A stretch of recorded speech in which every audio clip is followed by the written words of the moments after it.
My name is H.A. Goodman, and I'm an author, columnist, and journalist. President Trump might get blocked by a Republican-controlled Senate, if you could believe that. And the House is set to vote to prevent Trump's funding. I wanted to get that out.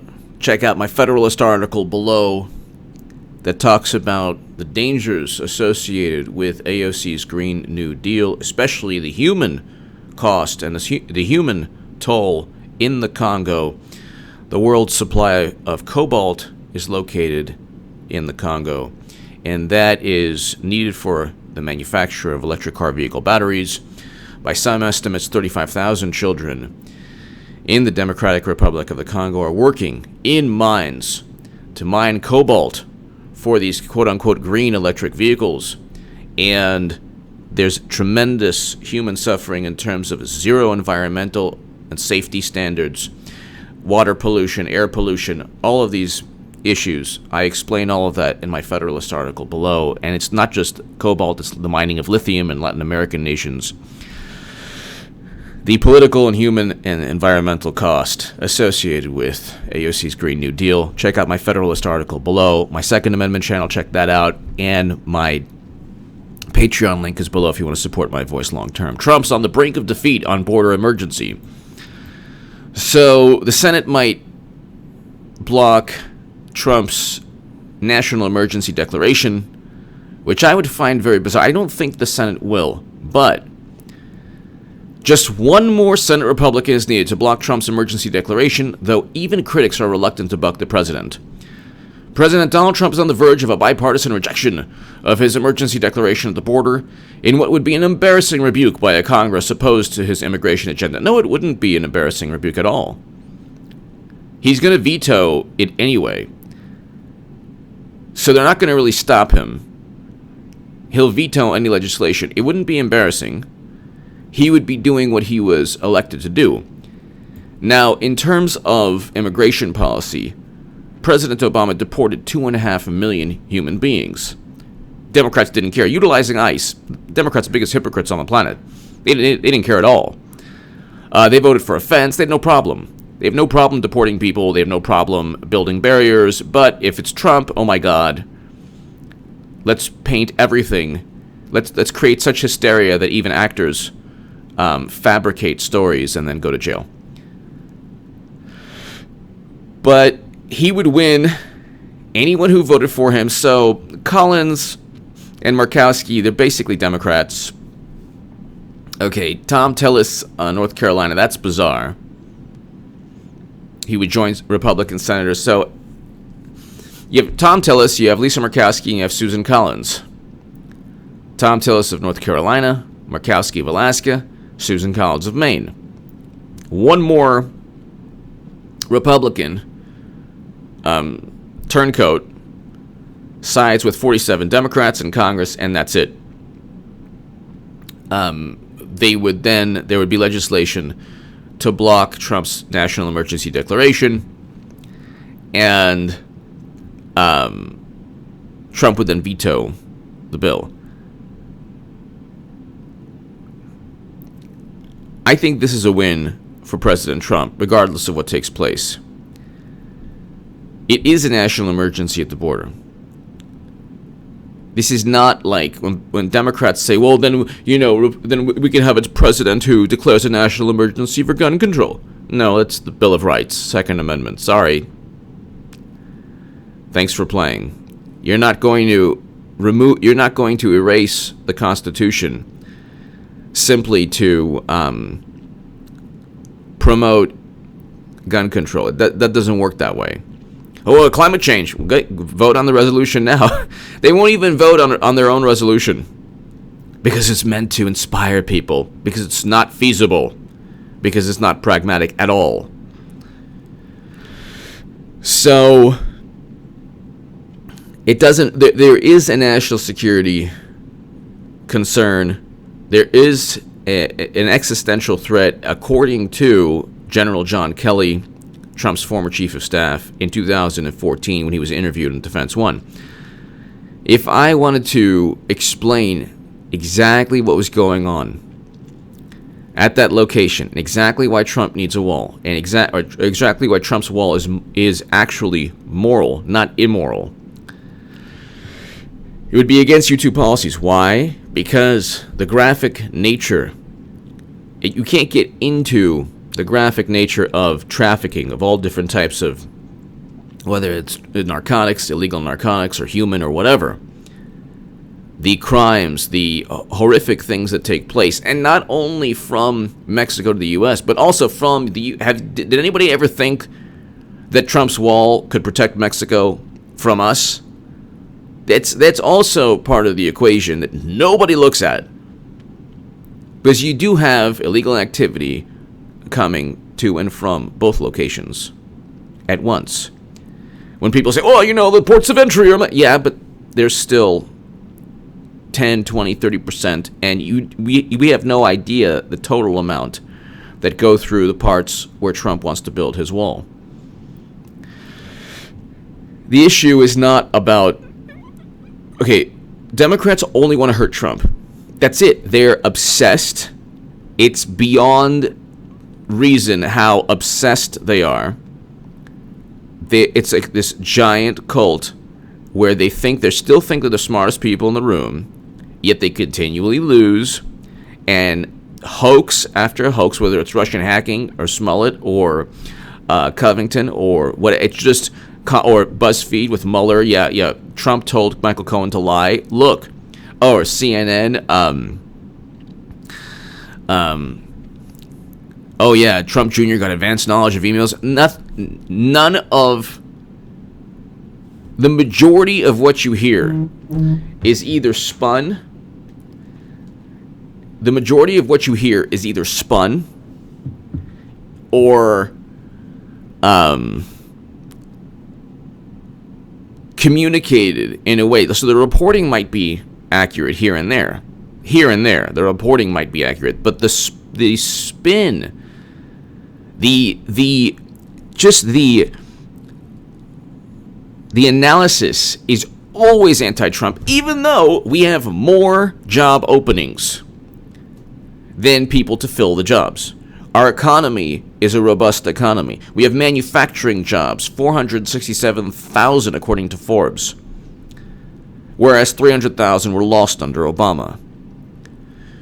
We have the beginning of peace, landmark achievement between North and South Korea. President Trump is bringing home Americans from counterinsurgency conflicts. And then you get like, oh, well, you know what? He's not really bringing anyone home. He didn't bring anyone home. Yeah, because Democrats and establishment Republicans don't want him to. And the wonderful people like Brennan and Clapper and Comey and all of these wonderful people who Democrats love and got in bed with don't want him to. So if it was up to him, they would have already been home. He actually stated that, then there was this huge uproar.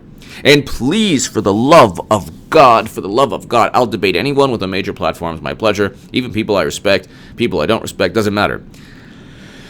What's taking place in Latin America is not what's taking place in what took place in Libya, okay? And I don't know why. That Latin American nation, it's not even going to say the name, because every time, it's like, I'm paranoid about YouTube policies. You say the country's name, and then it's like, could that be it? Could that be why it was? YouTube had an issue with it. So, just country in Latin America. Okay, that people are like, it's a coup. No. Let's see, inflation. I'm sure it's fine now. Let's just say the name once, whatever. I'm like always trying to be one step ahead of the YouTube algorithm. All right. Venezuela. Not a coup. If the United States intelligence community is involved, I'm against that. But hyperinflation hits 80,000% per year in 2018. Okay, so we're not talking about like 2 to 3% inflation. Okay, Forbes, Venezuela's hyperinflation hits 80,000%. This is January 1st, 2019. 80,000% inflation. Not Trump's fault. Economies collapse as the result of 4 years, incompetence. 80,000% inflation. We can go on forever with stories. Okay.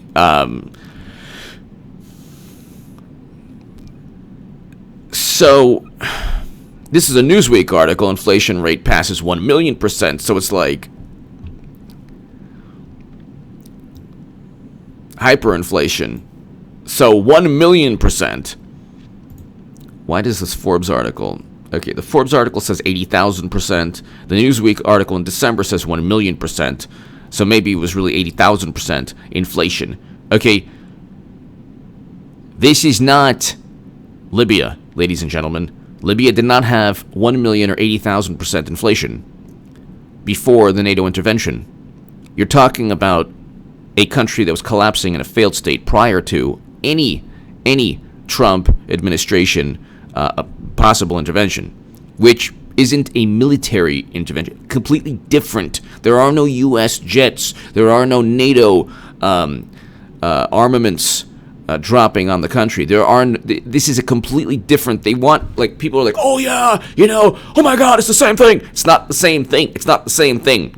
Okay, you had one person, a dictator who was, I don't even want to say the word, and then beaten to a pulp.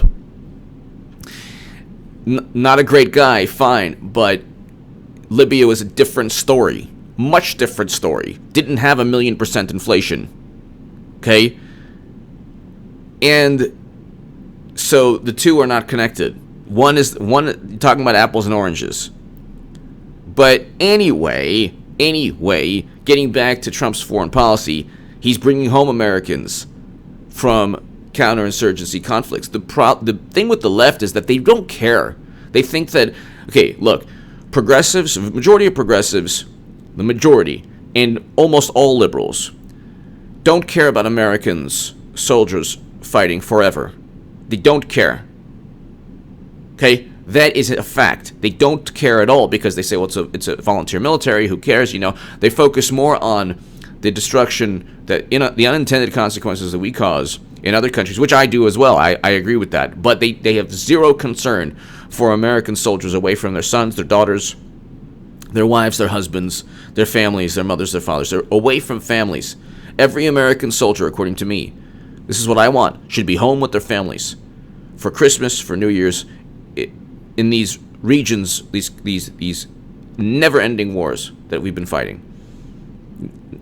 Our soldiers have been waging on our behalf.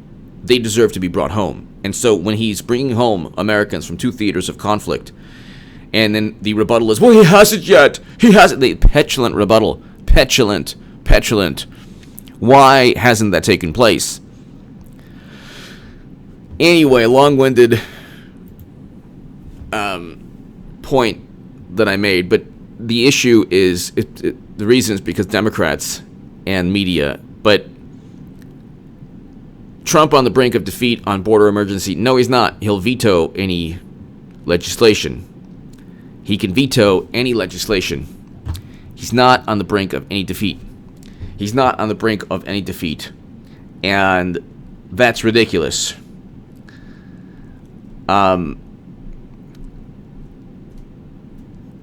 This is an actual victory for Trump.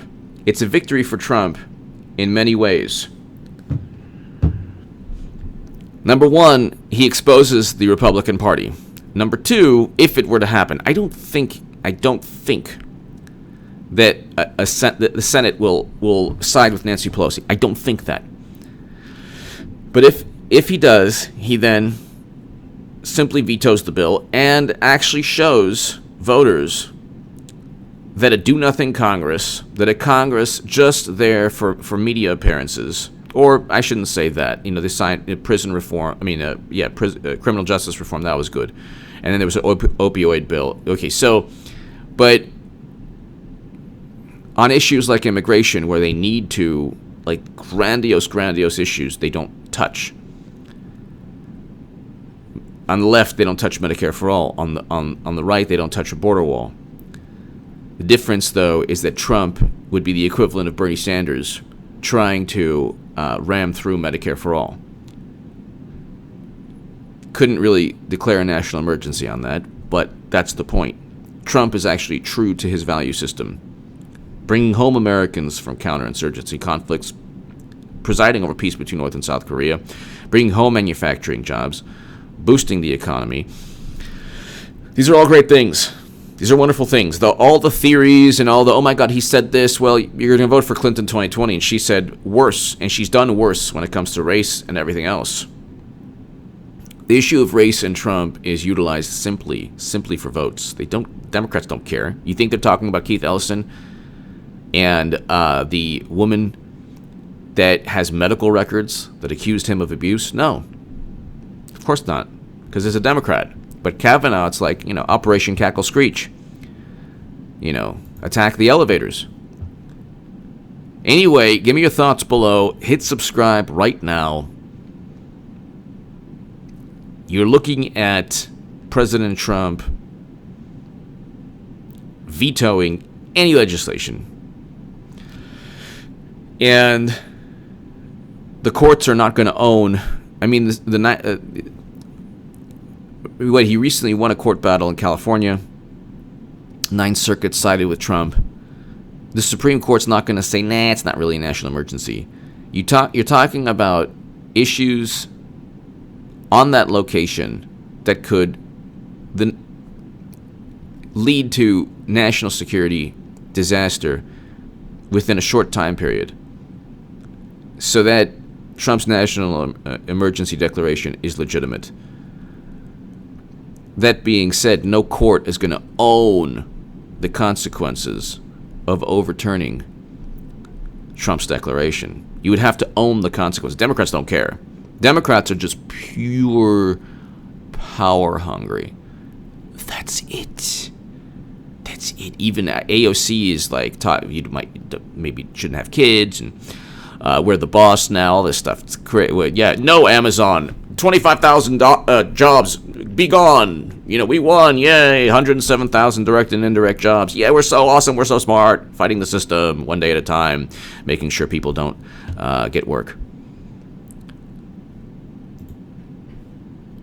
What does 1,000,000% inflation look like?